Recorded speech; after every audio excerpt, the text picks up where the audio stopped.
Welcome to the deep dive.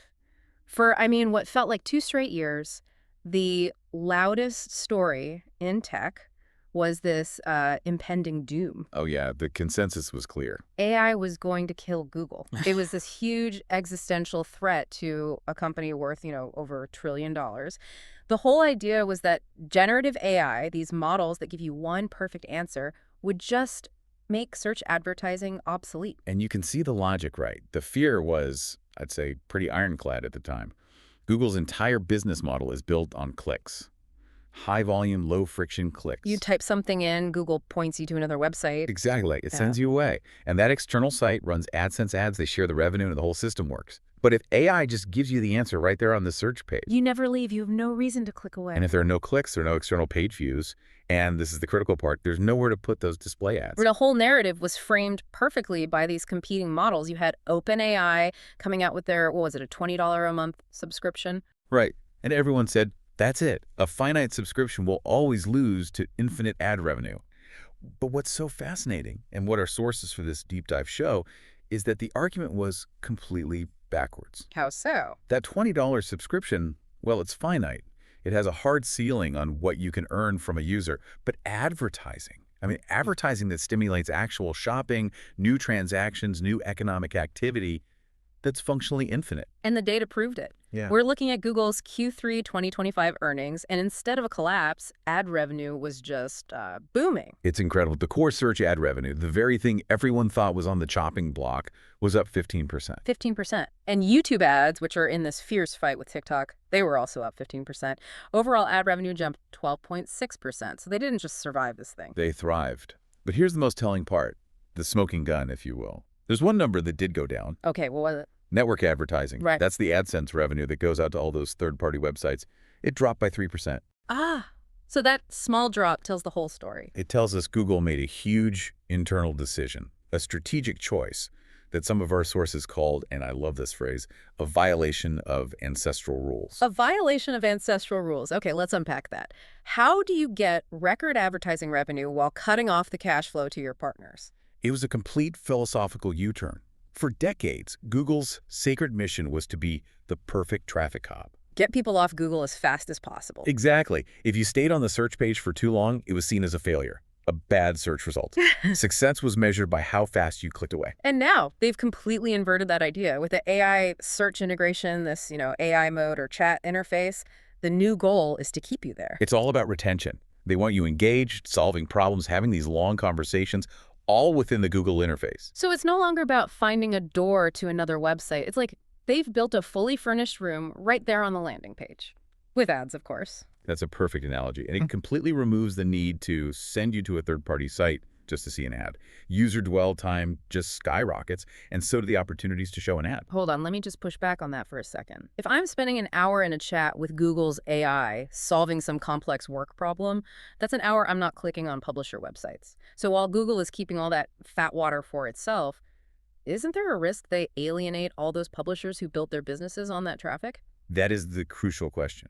And that 3% drop in AdSense proves that, yes, the partners are seeing less traffic, but the massive 15% increase in their own search ads proves the strategy is just overwhelmingly profitable for Google. They prioritize their own platform. They've decided the most valuable thing is the user's time spent with them.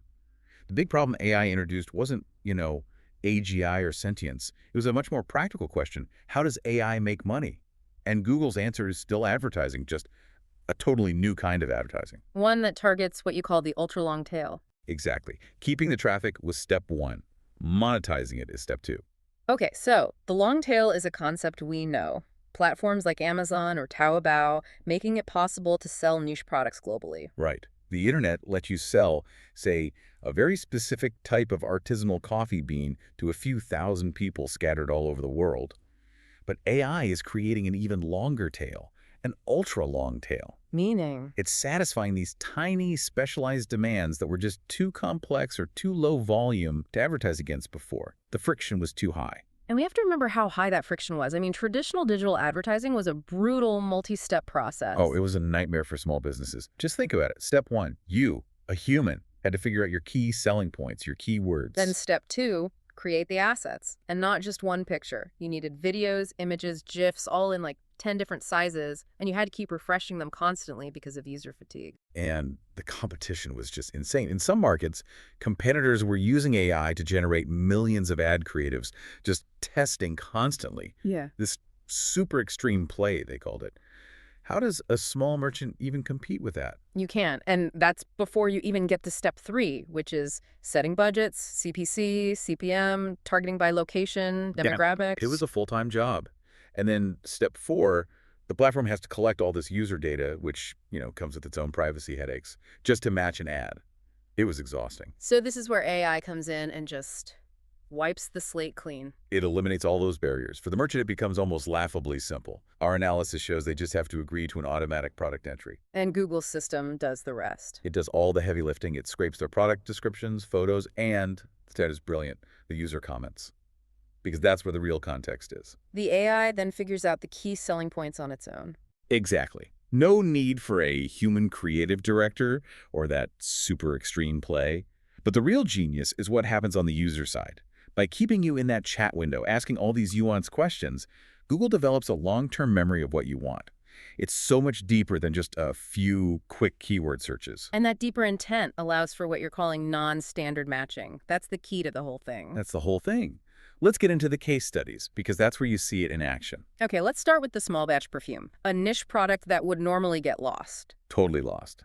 In the old system, it's competing against massive brands, bidding on keywords like perfume or cologne. It doesn't stand a chance.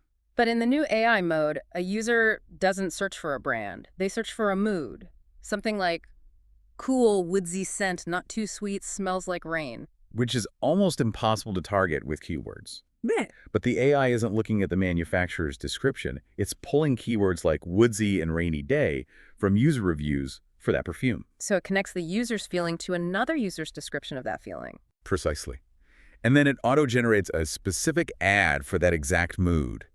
It's advertising the experience, not the product category.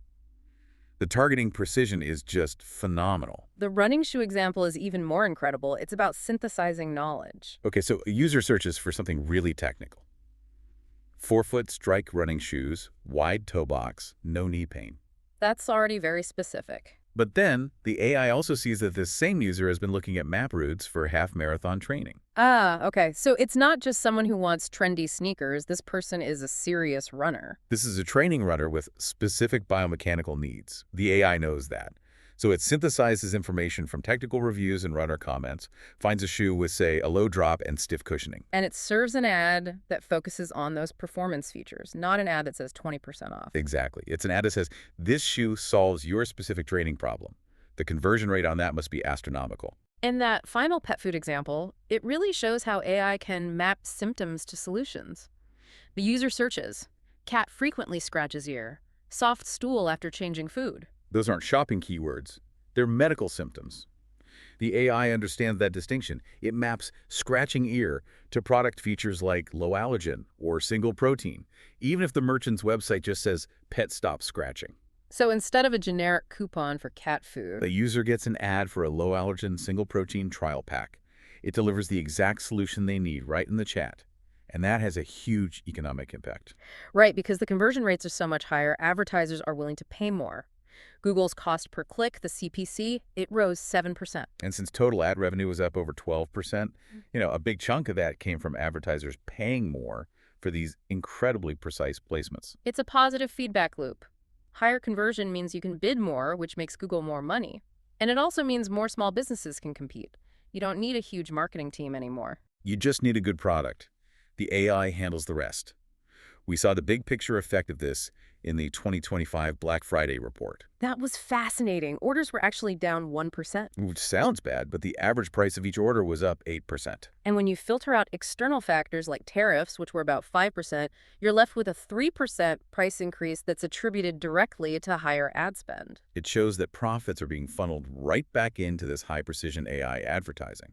It suggests a market shift. We're moving away from mass market impulse buys. Toward targeted, high-value consumption, the market isn't chasing volume anymore. It's chasing precision. Which means Google has completely redefined its value. It's built on 3 interlocking layers of strength now. Okay, layer 1 is the tech. Their Gemini model is leading the pack. And their custom chips, the TPUs, are seriously challenging NVIDIA's dominance. Layer 2 is the ecosystem. They're rebuilding everything they own. Android, YouTube, Gmail, Chrome around Gemini. That keeps you inside their system, constantly exposed to these new ad formats. And layer 3 is what we've been talking about this whole time. The core logic. AI changed the method. It killed the simple click. But the goal of commerce is still the same. Transaction and delivery. Google is just the new hyper-efficient middleman for that transaction. Which sort of reaffirms that basic product economics are still the engine of everything. People need to work to buy things. Right. And since our consumption of physical goods, steel, clothes, food is ultimately finite, the value that absorbs all this new growth has to be something else. Content and stories. Content and stories. AI lets creators make much more differentiated, specialized content. If AI could find one person who wants a rainy day cedar perfume, it can find a few hundred people who want to read a very niche AI-assisted sci-fi novel. and suddenly that becomes a viable business. The old model of making money from high-volume clicks is dead. Google won because it embraced AI's power for non-standard matching. Attaching new value, new stories to products. Exactly. So the final thought for you, the learner, is this. The market isn't about being the biggest anymore. It's about being the most precise. AI is incredible at eliminating the friction in creation and advertising. So the question becomes, how can you use it to create your own highly specialized small-scale service or piece of content? How can you create that unique value that can now be profitable in this new global AI-mediated system? The door to the ultra-long tail is wide open.